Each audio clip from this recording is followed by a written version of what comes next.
ಎಲ್ರಿಗೂ ನಮಸ್ಕಾರ. ನಾನು Bindu. Welcome back to my channel Bindu Shri kitchen. ನೀವೇನಾದ್ರೂ ನಾಟಿ ಸ್ಟೈಲ್ ಅಲ್ಲಿ ಮಶ್ರೂಮ್ ಗ್ರೇವಿ ಮಾಡಬೇಕು ಅನ್ಕೊಂಡಿದ್ರೆ ಇದು ಪರ್ಫೆಕ್ಟ್ ರೆಸಿಪಿ. ನೀವು ಒಂದ್ಸಲ ಟ್ರೈ ಮಾಡಿ ನೋಡಿ. ಇದಕ್ಕೆ ಕಾಂಬಿನೇಷನ್ ಆಗಿ ಬಟರ್ ನಾನ್, ಚಪಾತಿ, ಪೂರಿ, ಜೀರಾ ರೈಸ್ ಇದಕ್ಕೆ ಕಾಂಬಿನೇಷನ್ ಆಗಿ ಪರ್ಫೆಕ್ಟ್ ಆಗಿರುತ್ತೆ. ನೀವು ನೋಡ್ಬೋದು ಇದರಲ್ಲಿ ಕಲರ್ ಕನ್ಸಿಸ್ಟೆನ್ಸಿ ಎಲ್ಲ ಹೇಗಿದೆ ಅಂತ. ಈ ರೆಸಿಪಿ ಹೇಗ್ ಮಾಡೋದು ಅಂತ ನೋಡೋಣ. ತುಂಬಾ ಸಿಂಪಲ್ ಇಂಗ್ರೀಡಿಯೆಂಟ್ಸ್ ಇಂದ ಈಸಿಯಾಗಿ ಜಸ್ಟ್ 10 ಮಿನಿಟ್ಸ್ ಅಲ್ಲಿ ಮಾಡ್ಕೊಳ್ಬಹುದಾಗಿರೋ ರೆಸಿಪಿ ಇದು. ಈಗ ಈ ರೆಸಿಪಿ ಹೇಗ್ ಮಾಡೋದು ಅಂತ ನೋಡೋಣ. ಮೊದಲಿಗೆ ಒಂದು ಪ್ಯಾನ್ ಇಟ್ಕೊಂಡು ಅದಕ್ಕೆ 2 ಟೇಬಲ್ ಸ್ಪೂನ್ ಆಗುವಷ್ಟು ಎಣ್ಣೆ ಹಾಕೋಬೇಕು. ಪ್ಯಾನ್ ಹೀಟ್ ಆದ್ಮೇಲೆ ಎಣ್ಣೆ ಹಾಕೊಂಡು ಅದಕ್ಕೆ 1 ಇಡಿ ಆಗುವಷ್ಟು ಬೆಳ್ಳುಳ್ಳಿ, 1-2 ಇಂಚು ಆಗುವಷ್ಟು ಶುಂಠಿ, ಮತ್ತೆ ಒಂದು ಮೀಡಿಯಂ ಸೈಜ್ ಇರುವಷ್ಟು ದಪ್ಪಗೆ ಕಟ್ ಮಾಡಿ ಇಟ್ಕೊಂಡಿರುವ ಈರುಳ್ಳಿನ ಸೇರಿಸಿ ಚೆನ್ನಾಗಿ ಫ್ರೈ ಮಾಡ್ಕೋಬೇಕು. ಇದಕ್ಕೆ 1-2 ಇಂಚು ಆಗುವಷ್ಟು ಚಕ್ಕೆ, 4-5 ಲವಂಗನೂ ಸೇರಿಸಿ ಫ್ರೈ ಮಾಡ್ಕೋಬೇಕು.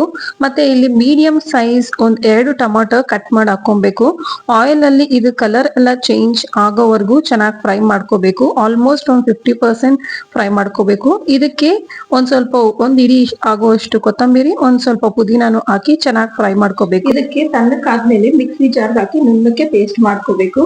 ಮತ್ತೆ ಇನ್ನೊಂದು ಕಡಾಯಿ ಇಟ್ಕೊಂಡು 3-4 ಟೇಬಲ್ ಸ್ಪೂನ್ ಆಗುವಷ್ಟು ಎಣ್ಣೆ ಹಾಕೊಂಡು ಅದಕ್ಕೆ 1 ಸ್ಪೂನ್ ಆಗುವಷ್ಟು ಜೀರಿಗೆ, ಸಣ್ಣ ಕಟ್ ಮಾಡ್ಕೊಂಡಿರುವಂತ ಮೀಡಿಯಂ ಸೈಜ್ ಈರುಳ್ಳಿನ ಸೇರಿಸಿ ಆಯಿಲ್ ಅಲ್ಲಿ ಚೆನ್ನಾಗಿ ಫ್ರೈ ಮಾಡ್ಕೋಬೇಕು. ಇದಕ್ಕೆ ಸ್ವಲ್ಪ ಕರಿಬೇವು ಸೇರಿಸ್ಕೊಂಡು ಚೆನ್ನಾಗಿ ಈರುಳ್ಳಿ ಎಲ್ಲ ಗೋಲ್ಡನ್ ಬ್ರೌನ್ ಕಲರ್ ಬರೋವರೆಗೂ ಫ್ರೈ ಮಾಡ್ಕೊಳ್ಳಿ. ಇದಕ್ಕೆ 1 ಸ್ಪೂನ್ ಆಗುವಷ್ಟು ಕಸ್ತೂರಿ ಮೆಥಿನ ಸೇರಿಸ್ಕೊಳ್ಳಿ. ಫ್ಲೇವರ್ ತುಂಬಾ ಚೆನ್ನಾಗಿರುತ್ತೆ. ಅಂಡ್ ಇದಕ್ಕೆ ಅರ್ಧ ಸ್ಪೂನ್ ಅಷ್ಟು ಟರ್ಮರಿಕ್ ಪೌಡರ್ ಹಾಕೊಂಡು ಇದನ್ನೆಲ್ಲ ಚೆನ್ನಾಗಿ ಮಿಕ್ಸ್ ಮಾಡ್ಕೊಳ್ಳಿ. ನಾವು ಇದಕ್ಕೆ ಮುಂಚೆ ಫ್ರೈ ಮಾಡಿ ರುಬ್ಬಿಟ್ಕೊಂಡಿರುವ ಪೇಸ್ಟ್ ಅನ್ನು ಈ ಟೈಮ್ ಅಲ್ಲಿ ಆಡ್ ಮಾಡ್ಕೋಬೇಕು.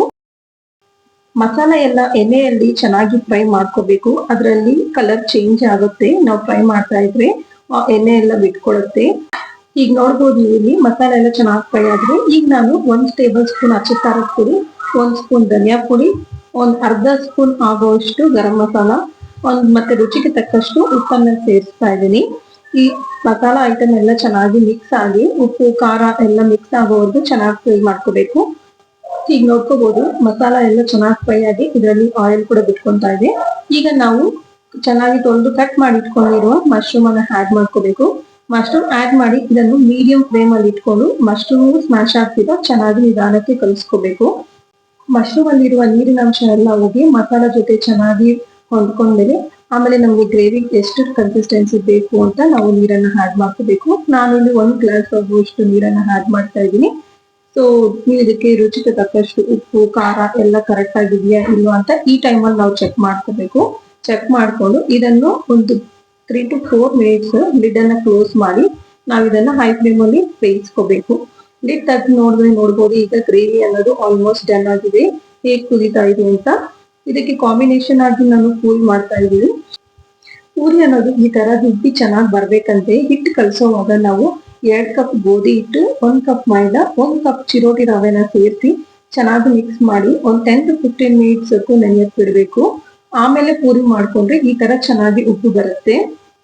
ಈ ಗ್ರೇವಿ ಅನ್ನೋದು ಪೂರಿ ಜೊತೆಗೆ ಅಲ್ಲದೆ combination jeera rice, butter garlic naan ಜೊತೆಗೂ ಚಪಾತಿ ಇದ್ರ ಜೊತೆಗೂ ಕಾಂಬಿನೇಷನ್ ಪರ್ಫೆಕ್ಟ್ ಆಗಿರುತ್ತೆ. ಸೊ ನೀವು ಒಂದ್ಸಲ ಟ್ರೈ ಮಾಡಿ ನೋಡಿ. ಡೆಫಿನೆಟ್ಲಿ ಎಲ್ರಿಗೂ ಇಷ್ಟ ಆಗುತ್ತೆ. ಈ ತರ mushroom gravy with puri combination ಅಂತೂ ಅಲ್ಟಿಮೇಟ್ ಆಗಿರುತ್ತೆ. ಈಗ ಮಶ್ರೂಮ್ ಎಲ್ಲ ಚೆನ್ನಾಗಿ ಬೆಂದಿದೆ. ನೀವು ನೋಡ್ಬೋದು ಗ್ರೇವಿ ಅನ್ನೋದು ಎಷ್ಟು ತಿಕ್ಕಾಗಿ ಎಷ್ಟು ಚೆನ್ನಾಗಿ ಕಾಣಿಸ್ತಿದೆ ಅಂತ. ತಿನ್ನೋದಕ್ಕೂ ಅಷ್ಟೇ ತುಂಬಾ ಟೇಸ್ಟಿ ಆಗಿರುತ್ತೆ. ವಿತ್ ನಾಟಿ ಸ್ಟೈಲ್ ಮಶ್ರೂಮ್ ಗ್ರೇವಿ ಇದು ತುಂಬಾ ಚೆನ್ನಾಗಿರುತ್ತೆ. ನೀವು ಒಂದ್ಸಲ ಟ್ರೈ ಮಾಡಿ ನೋಡಿ. ಡೆಫಿನೆಟ್ಲಿ ಎಲ್ರಿಗೂ ಇಷ್ಟ ಆಗುತ್ತೆ. ಸೊ ಯಾರೆಲ್ಲ ಫಸ್ಟ್ ಟೈಮ್ ನನ್ನ ಚಾನಲ್ ನ ನೋಡ್ತಾ ಇದ್ದೀರಾ, ಬಿಂದು ಶ್ರೀ ಕಿಚನ್ ಅನ್ನ ಸಬ್ಸ್ಕ್ರೈಬ್ ಮಾಡ್ಕೊಂಡು ನೋಡಿ. ಈ ವಿಡಿಯೋ ಏನಾದ್ರೂ ನಿಮ್ಗೆ ಇಷ್ಟ ಇದ್ರೆ ಲೈಕ್ ಮಾಡಿ, ಶೇರ್ ಮಾಡಿ. ಇವತ್ತಿನ ರೆಸಿಪಿ ಎಲ್ರಿಗೂ ಇಷ್ಟ ಆಗಿದೆ ಅಂತ ಅನ್ಕೊಂತೀನಿ. ಮುಂದಿನ ವಿಡಿಯೋಲಿ ಮತ್ತೆ ಸಿಗೋಣ. Thank you so much.